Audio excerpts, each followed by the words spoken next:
Buenas, a continuación les presentaremos nuestro proyecto de matemáticas aplicadas. Entrando un poco en contexto, aquí tenemos las cifras sobre el COVID, que es la pandemia actual. También vemos cómo se distribuye la población en cuanto a si son asintomáticos, enfermos o requieren hospitalización. Siguiendo un poco con el contexto, vemos cómo no hay especificaciones de cómo y cuándo hacer una cuarentena. Sin embargo, hay modelos que proponen diferentes tipos y hay modelos que se basan en datos reales sobre reacciones que han tenido países frente a la pandemia. Vemos, por ejemplo, cómo Meidan et al.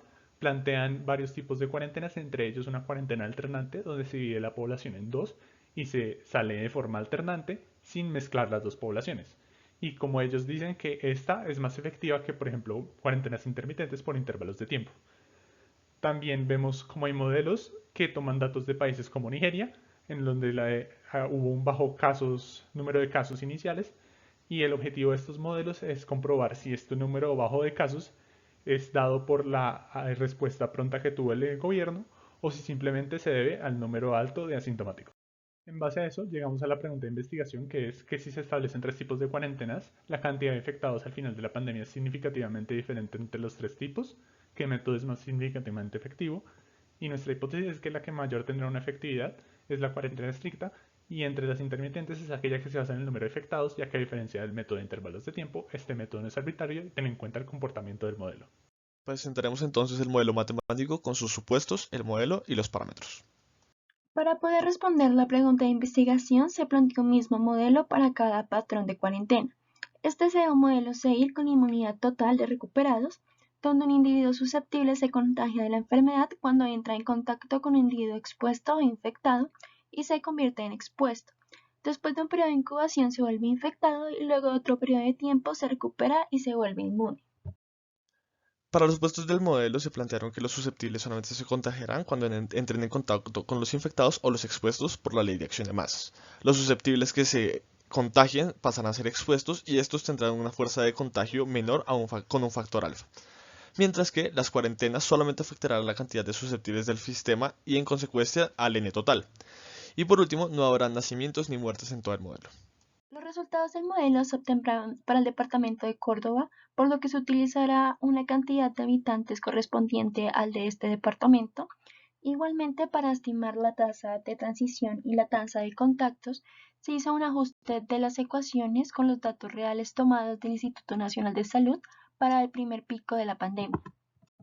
El parámetro gamma fue estimado teniendo en cuenta que el periodo de recuperación del COVID suele ser de 14 días y el alfa como la fuerza de infección que tiene esta enfermedad asemejándose un poco a la gripe.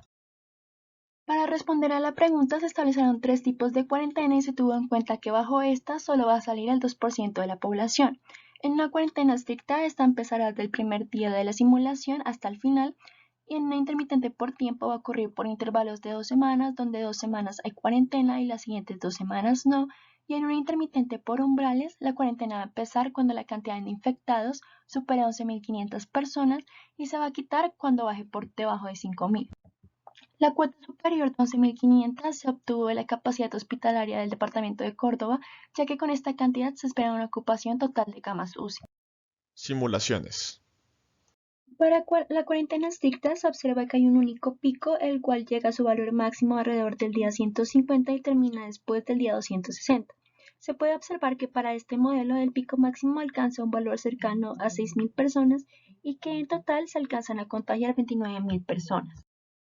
Para el modelo de cuarentena intermitente según intervalos de tiempo, se observa que los infectados parecieran tener varios picos pequeños que se notan menos en el tiempo. Durante los primeros 100 días no parece tener un efecto tan grande la cuarentena sobre los infectados, pero después hay una relación clara donde un aumento de los infectados ocurre cuando no se está en cuarentena y se empieza a disminuir esta cantidad apenas esta se impone. En este caso, el mayor pico es de 50.000 personas y en total se alcanzan a contagiar 500.000 personas y se está en cuarentena un total de 322 días. Para el caso de la cuarentena por umbrales, se observa nuevamente que la cantidad de personas infectadas disminuye con la cuarentena y aumenta apenas esta se quita, y en este caso se observan varios picos de duración y tamaño muy similar. Para los picos máximos son de 16.000 personas y en total se alcanzan a infectar 1.000.000 de personas. Las cuarentenas suelen durar entre 21 y 49 días y en total se pasarían 644 días en cuarentena. También se realizó un análisis estadístico para comparar si la media de la cantidad total de las personas infectadas era significativamente diferente entre las tres cuarentenas. Teniendo en cuenta que estos datos son no pareados y no paramétricos, se realizó un análisis de Crustal-Wallis. En este caso se obtuvo un p-value de 6.59 por 10 a la menos 18, que es mucho menor al valor de la significancia utilizado del 5%. Por esta razón, se rechaza la hipótesis nula y se determinó que sí hay una diferencia entre al menos una de las medias. Se realizó también un análisis de Tukey para ver cuáles de las medias eran significativamente distintas y se encontró que todas las medias tenían un p-value menor a la significancia, por lo que todas las diferencias entre las medias son significativas. También se encontró que la cuarentena estricta es la que tiene la menor cantidad de infectados totales y que la cuarentena por intervalos según los umbrales es la que tiene la mayor cantidad de infectados. Análisis y conclusiones. En cuanto al análisis de resultados, la cuarentena estricta presentó una cantidad total de 260 días de epidemia, mientras que la epidemia con cuarentena por tiempos duró un total de 600 días y por intervalos duró 2700. Esto indica que la cuarentena de intervalos extenderá la epidemia aproximadamente 7 años. Sin embargo, hay que observar la cantidad de días de cuarentena. La cuarentena estricta tiene 260 días de enclaustramiento, mientras que la cuarentena por tiempos tiene 322 días de sus 600 en encierro total, un 53% del tiempo. La cuarentena por intervalos llega a 644 días de cuarentena de sus 2700 días, un 23% del tiempo total. Eso significa que la cuarentena por intervalos encierra menos tiempo a la gente en el total del tiempo. Adicionalmente, los modelos de cuarentena estricta y por intervalos no presentan un colapso hospitalario, mientras que una cuarentena por tiempos sí tiene este riesgo.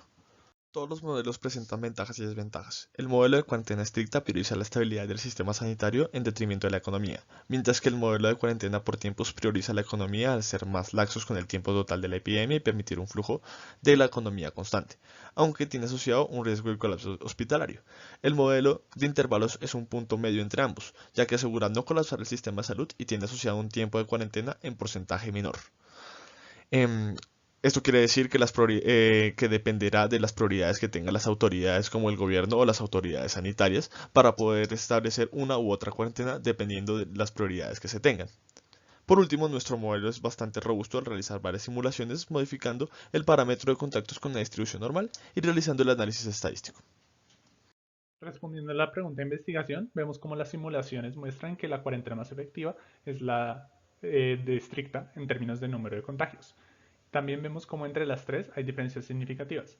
También hay que tener en cuenta que factores como socioeconómicos podrían afectar en realidad cuál es la más óptima dependiendo del país. Y vemos cómo las cuarentenas intermitentes pueden aliviar algunos de los efectos negativos presentes en la cuarentena estricta, como los efectos socioeconómicos, sin necesidad de colapsar el sistema hospitalario. Para concluir, tenemos que el objetivo de las cuarentenas y demás medidas no es erradicar la pandemia, sino retrasar su propagación, para que lleguen las vacunas que son la medida más efectiva para luchar contra el virus. Base a esto, las cuarentenas son una buena medida, sin embargo no son suficientes, ya que traen consigo problemas socioeconómicos. Vemos también cómo nuestro modelo está limitado por supuestos y no tiene en cuenta factores como la posibilidad de reinfección, que es una realidad del COVID, y también tenemos que es importante tener en cuenta la duración de la pandemia y cuándo se puede levantar la cuarentena sin que ocurra un nuevo pico.